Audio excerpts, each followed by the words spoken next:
VGC players love to complain about this or that format, so I wanted to establish some actual criteria for what makes a format good. What do we actually want and need for a format to feel fun? With the conclusion of the 2024 VGC World Championships and a new world champion crowned, I wanted to take a look at how Reg G was received, why players were so excited about Regulation H, and try to answer the question, what makes a good VGC format? Many like to say that Regulation G is a dogshit format, but for me, that's a very lazy answer, so I decided to really put some thought into it, and I came up with this. Here are 5 things that make a good VGC format. Stick around to the end of the video to see how we compare Regulation G to Regulation H, and if you enjoy it, don't forget to leave a like, comment on why you think I'm wrong because I know you'll have words to say, and subscribe to the channel to get more video essays about VGC and Pokemon design. From the bottom of my heart, thank you. With that out of the way, onto the video. Strong Pokemon, weak Pokemon. That is only the selfish perception of people. Truly skilled trainers should try to win with their favorites. If you spend any amount of time talking to VGC players, you'll often hear the phrase, everyone's playing the same Pokemon. Why can't people be more original? And while yes, it is true that usage stats show that there are probably about 25 to 50 different competitive Pokemon that are viable in the metagame, I think what players are actually wanting to say when they say this is, we need archetype diversity and gameplay diversity. In every VGC format, there are a number of categories that Pokemon play into when it comes to team building. Fire, Water, Grass, Hard Trick Room, Weather Teams, Hyper Offense. While not a popular thing to say, a little bit of rock, paper, scissors is actually a good thing and should not be frowned upon. No team will ever be perfect, and that is by design. If every team was perfect, every match would be a mirror match. And we've seen this in previous VGC seasons. Don't forget about 2015 Worlds when Chalk was the best team in the format, or even in 2016 with the Big Six, that team that consisted of Primal Groudon, Xerneas, Mega Kangaskhan, Talonflame, Mega Salamence, and Smeargle. Something that at the time was also dominating its metagame and was supremely hard to counter. Neither of these metagames have a good reputation, and a big part of that is due to the lack of diversity on the viable teams in a format. Gameplay diversity is one that is difficult to tackle, but I think comes as a consequence of archetype diversity.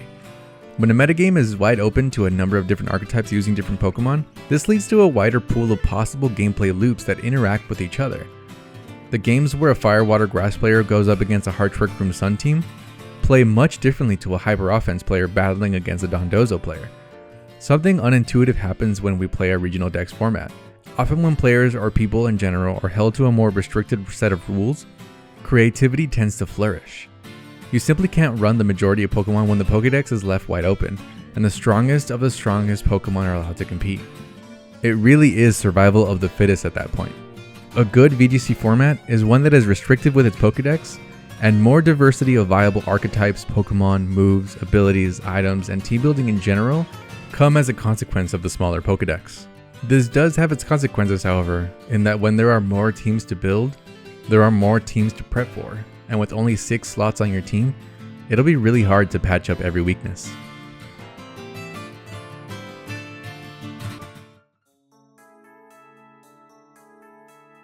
If I practice Fire, Water, Grass balance for 20 hours, I should expect to be better than someone who only practiced 5 hours on something like Psy Spam. Losing to someone just clicking buttons and not having the right counterplay feels really bad. However, there should always be a way for a new player to approach the game with what we would call a beginner-friendly team and strategy. Psy Spam is considerably easier when it comes to decision making and game plan, but to master it and get in the head of your opponent still takes skill, and at the end of the day, it's you versus me. It isn't my Urshifu against your Indeedee, it's you versus Pox VGC. If you click the wrong move, you will lose. Luckily for Psy Spam, the right move is almost always Expanding Force. But for the Fire, Water, Grass player who looks to outplay you, if your opponent doesn't know what they're doing, plays wrong every turn, and still wins, that feels unfun and lacks a term called skill expression. It's an old school spike mentality, but it's important to always be appealing to both the old school players who have been playing Pokemon longer than some of you have been alive, and to the new players who watched a Wolfie video and decided to log into Pokemon Showdown for the first time. You want the noob to win some percentage of the time. If the noob never wins, that's a negative for the game. A good Fire, Water, Grass player will almost always know their lines into Psy Spam, bring their Rillaboom, do lots of switching and protecting and faking out to stall out the Trick Room and gain the advantage back in their favor. And to not have that would mean that there is too much variance in the game. Suddenly, it's all luck, and now the level of skill expression has considerably dropped, leading to the drop in players. Think of a player like Riley Factura, who plays 0 moves that can miss. He has fun when his moves never miss and can consistently outplay his opponents without worrying about his Draco Meteor missing, even if Dragon Pulse means he has to buy himself an extra turn of damage. Skill expression can especially be seen in team building. Teching for a very specific calc that you know you can live and catch your opponents off guard with, or running a hyper-specific move like we saw at the World Championships when Low Kick came out of nowhere to turn Iron Hands into Iron Feet overnight. VGC players have always talked about power creep, and to be honest, this is a big problem when it comes to mons like Urshifu. How do you design a Pokemon that invalidates the fundamentals of the game with an ability that hits to protect and a move that always crits? The amount of skill expression that this Pokemon takes away from the game is a little unforgivable in my opinion, as the rest of the game revolves around it. You need an answer to this Pokemon when it is legal in the format. I do hope we see a nerf to this Pokemon in the next games instead of just making another crazy Pokemon like Raging Bolt to attempt to counter it. A good format has counterplay and skill expression to show that you can literally go undefeated with a well-built team under a skilled pilot. Give the same hard Trick Room team that Diego Fiera used at Worlds with almost no protects to someone else, and I can guarantee you that no one else can run that as consistently as he can. Same with Sajin Park's Pachirisu. The level of skill expression that turns a good VGC player into a world champion, and being able to express that is crucial to a good VGC format.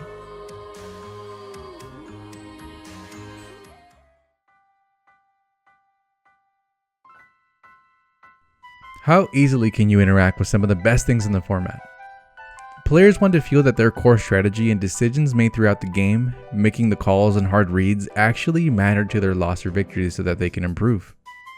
If you know that you'll always lose to a Tailwind Earthquake, there's something wrong with your team building, but it is something that can be improved upon. If there wasn't, and there was a team that was completely linear and always won on turns 2 or 3, your agency is robbed from you. It no longer matters what you team build and tech for because the format is solved. You play the best team, hope for good variance, and play the mirror over and over and over again. This goes back to Pokemon slot decisions.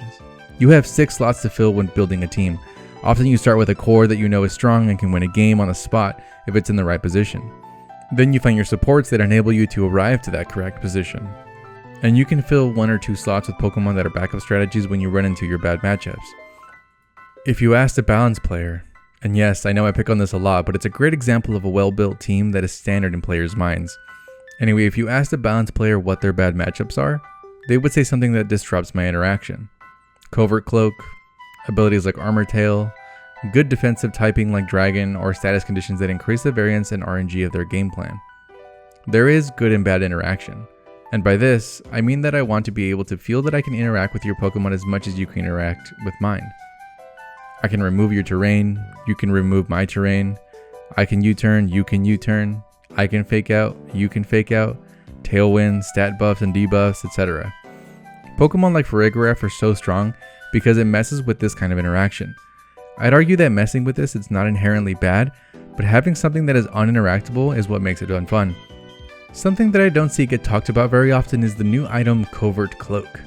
Covert Cloak was an item introduced in the 9th generation of games that made it so that your Pokemon could not be affected by the secondary effects of moves. It could not be burned by Heat Wave, debuffed by a Snarl or Icy Wind, or most importantly, faked out.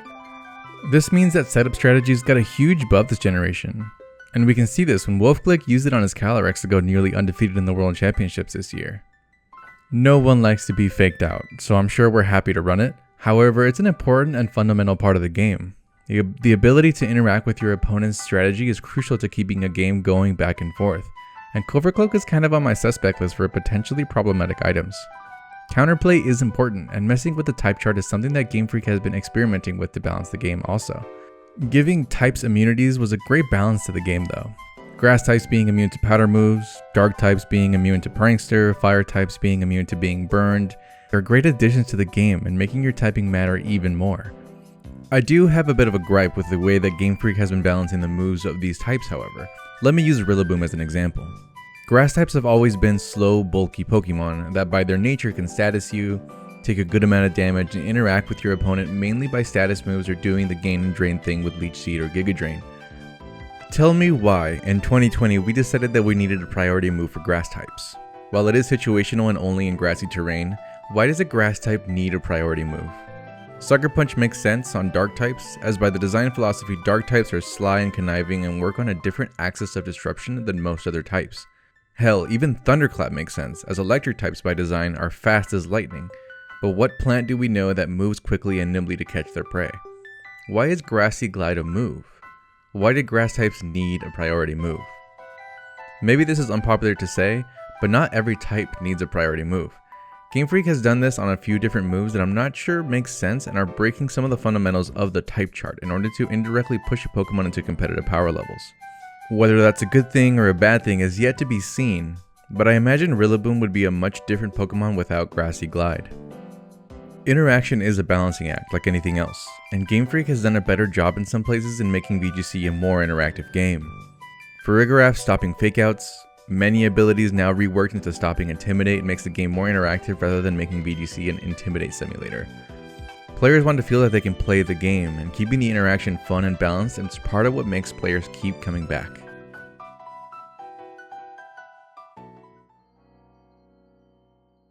Good formats evolve. Let's think back to the few months where we had Regulation F, which I think a lot of people revere as being one of the best formats we've ever had. That format evolved basically every week. Do you remember at Portland Regionals when people were speculating that Incineroar wasn't good anymore? And Dondozo almost won the regional? There appeared to be a new archetype or new tech discovered every week, and the metagame evolved with every single regional being won by a different kind of team. Up until the very end when basically all teams devolved into Raging Bolt Balance, which turned out to be the best team in the format, and then we switched to Regulation G. We have fond memories of that format evolving and not being solved right away. It's interactive, the archetype diversity is big, there is a lot of skill expression when it comes to team building, and every turn mattered. There's a very interesting tug of war that happens when formats are evolving, and I don't think it gets much attention. And that is the team builders versus players argument. Team builders love a very dynamic, evolving format where something is different every other week so that they can be the new spice and do new calcs and the like. But players that take teams and pilot them to a great extent can be left frustrated with this, as they want to be able to pilot a team to the best of their ability and know that it will have a good matchup into 99% of their opponent's teams, without running into some crazy gimmick like Muk Smeargle or something silly like that.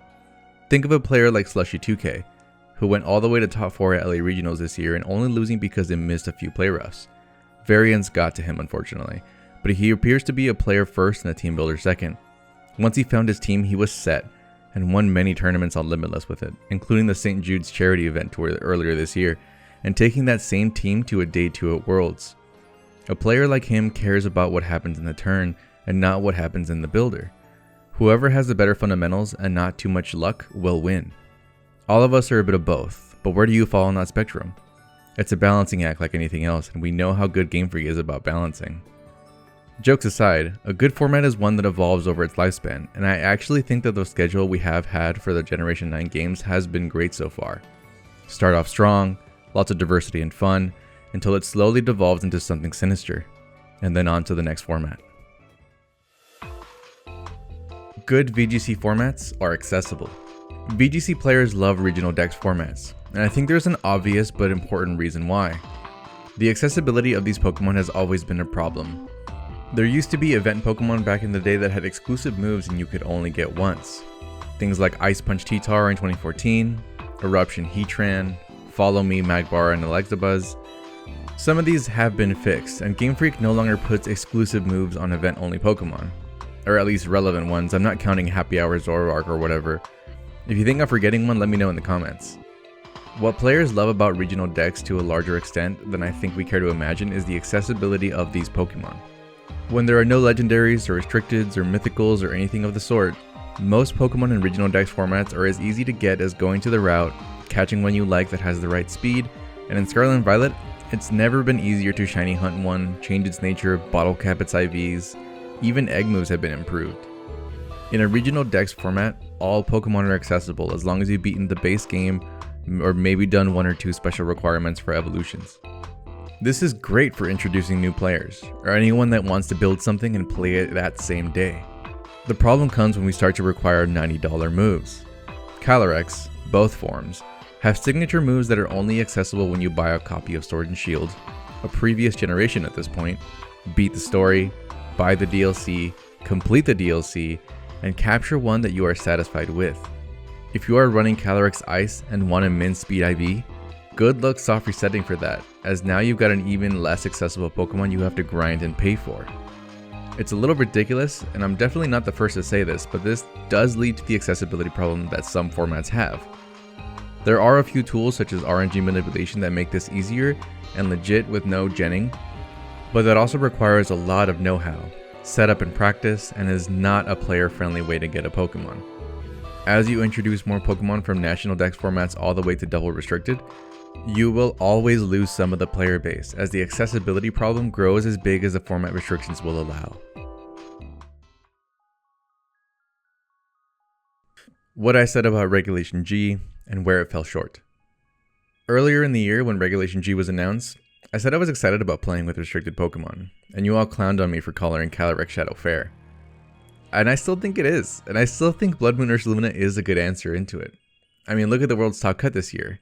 Not a single Calyrex Shadow in the top 8, and that is with Wolfglick going undefeated in day 1 and half of day 2. Ultimately though, when you play the obvious pick, you often get hated out with counters to your strategy. I also think that Regulation G is the best restricted format ever, but not for the reasons I said previously, and here's why. Regulation G was our first time having a single restricted format be at the world stage, and I think it was a perfect fit. Single restricted formats are inherently the toughest format conceivable. The team building becomes a nightmare, and you have to prep your 5 other Pokemon for calcs off of the strongest Pokemon in the game. But with that, the game becomes more of a game of chess than VGC. An idea I've really been giving a lot of headspace to recently. Testing the best players in the world in a format that is arguably the hardest to play seems appropriate for a World Championships. So how did Regulation G do now that we're at the tail end of it? Was it a good format as we have laid out? How does it measure when it comes to diversity, skill expression, interactivity? Did it evolve, and was it accessible? Let's go over each one. Regulation G had a lot more diversity than I think we're giving it credit for. A few different restricteds came out on top of multiple formats. If you look at every regional and special event, international and the World Championships, the diversity of the teams is there if only on the restricted slot. A format like Regulation G would not have the same amount of Pokemon diversity that a regional Dex format would have in all 6 slots. However, when it comes to the restricteds that top 8'd, it was pretty diverse. In that same breath, however, I wouldn't call Regulation G a very diverse format despite how interesting the top 8 at Worlds was this year. I'm giving Regulation G a 3 out of 5 for diversity. When it comes to skill expression, however, the answer is an obvious 5 out of 5. There is no harder format than single restricted, and I say that with pretty heavy confidence. Double restricted is tough, but at least you have a backup restricted when yours goes down that you can hopefully still rely on and keep you in the game. It does not get more difficult than this format, and I commend players that held on through to the end. Every single turn matters in Regulation G. I think a single restricted format really challenges players to interact with the team as much as possible. Calcing for literally everything and playing the metagame calls at the time. Do you expect a lot of Cali Ice? You might want to run Zamazenta. Expect for a lot of Calyrex Shadow? Put your head between your knees and kiss your butt goodbye. No, but seriously, playing to the timing of the format is crucial and leads to even more challenging team building and interactions that need to be prepared for, as any mistake could cost you the entire game. Not much survives if you aren't prepared to interact with a Terra Electric terrain boosted Miraidon Electro Drift. I'm giving Regulation G a 3 out of 5 for interactivity, as after you lose your restricted, it's kind of hard to interact with the rest of the team. Did Regulation G evolve like a good format should? I think it did. Nobody called the very first regional being won by Rajan Ball and his insanely offensive Miraidon. He taught us right away that there was more to this format than just Astral Barrage spam, and I think it really lightened everyone up to the format for a while. Personally, I was very happy to see Blood Moon Ursaluna on his team, as I was calling that Pokemon to be really good in this format from the very beginning. I was also happy to see so many different teams get so close to winning and getting top 8, including all the Kyogres at NAIC. It felt like every big tournament had something new to add to the equation, even if it felt very small. The Kyogre teams at NAIC, especially the one with Overquill, the Choice Specs Terapagos that almost took it, and NAIC being won by a well-placed Pelipper. Reg G had some amazing stories, all leading up to the World Championships. Iron Valiant made it to the finals at Worlds this year. Regulation G was not the same format from beginning to end, so I'm giving Regulation G a 4 out of 5 for evolution over time. Lastly, and I think this is where Regulation G has its biggest complaint from players, restricted formats will always inherently have this problem, but it was especially bad this year. $90 moves aren't a good thing for accessibility, and many players lament the fact that they have to buy other games in order to play with the best competitive edge. The amount of money needed to get a 0 IV Calyrex Ice is a little egregious, but this is how Pokemon makes its money.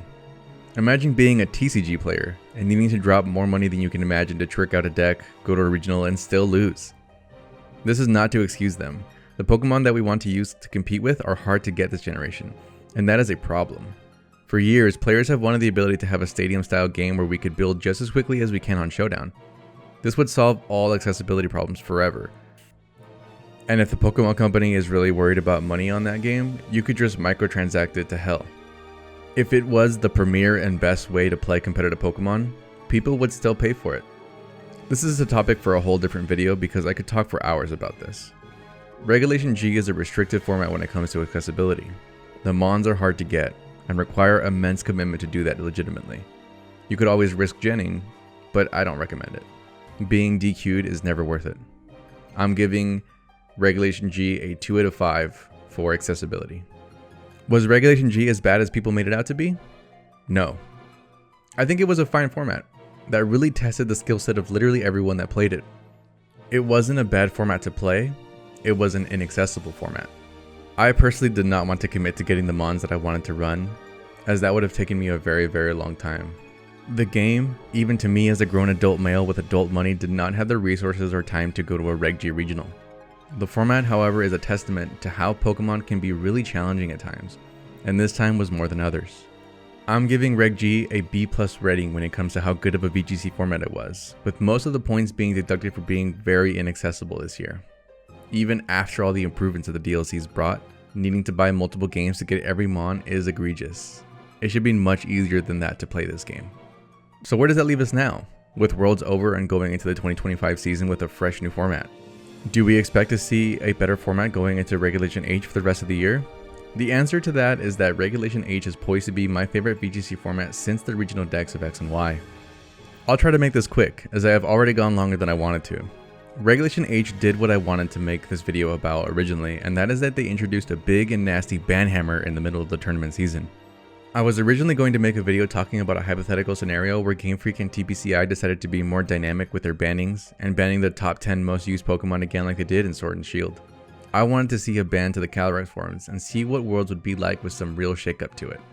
Instead, they gave us more than we could have imagined. Regulation H has the regional decks feel with an expanded roster now that Kitakami, Hisui, and Blueberry Academy decks are all legal Pokemon, with no legendaries to hold them back. The roster is huge, and the archetype pool has grown so much since Regulation A that this is most closely resembling. Regulation H also gets points for how skill expressive it can be now that team builders can take center stage, as you have to be able to build something strong, resilient, and flexible enough to take on all the cores and archetypes that we are expected to see.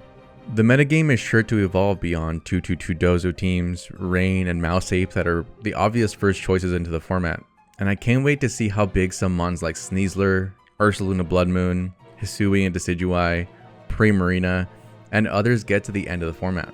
I have a feeling we will never centralize this format around one dominant archetype, but I have eaten my words before, and the best part about Regulation H is how accessible the Pokemon are to get. No legendaries means the crazy quests to get the best competitive edge are behind us. The most difficult thing to get will probably be the Hisuian Pokemon and Blood Moon Ursaluna, so you still have to get the other games and DLCs. No one wants to say it, but Blood Moon is kind of a $90 move if you think about it. While not perfect, most of the Pokemon that are central to this format will be able to be caught relatively easily in the base games. I am so excited for Regulation H, and I'm sure you are too. Shit, I have to sign up for a regional soon. Until next time.